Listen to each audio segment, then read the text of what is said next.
ว่าฉันถามเธอแต่ความรู้สึกมันล้นจนทนไม่ไหว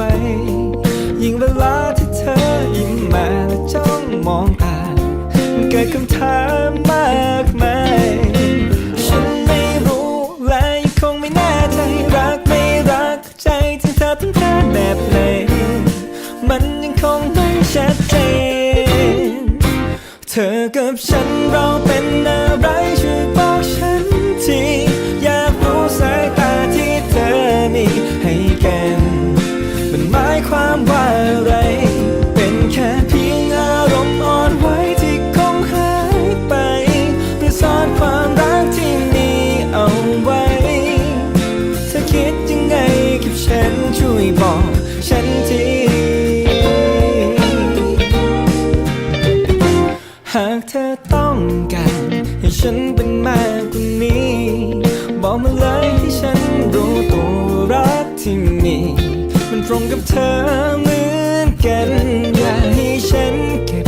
มาคิดเอาเองอย่างนี้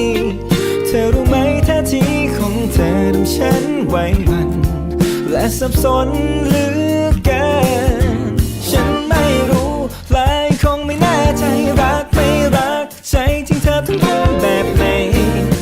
มันยังคงไม่ชัดเจนเธอกับฉันเราเป็นอะไรช่วยบอกฉันทีอยากรู้สายตาที่เธอมีให้กันมันหมายความว่าอะไรเป็นแค่เพียงอารมณ์อ่อนไหวที่คงหายไปหรือซ่อนความรักที่มีเอาไว้เธอคิดยังไงกับฉันช่วยบอกฉันที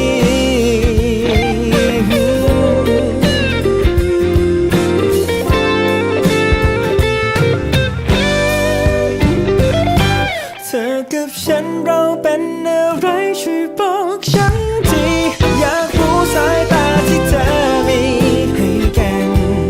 มันหมายความว่าอะไรเป็นแค่เพียงอารมณ์อ่อนไหวที่คงหายไป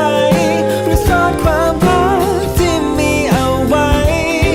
เธอคิดยังไงกับฉันช่วยบอกฉันที No no no เธอ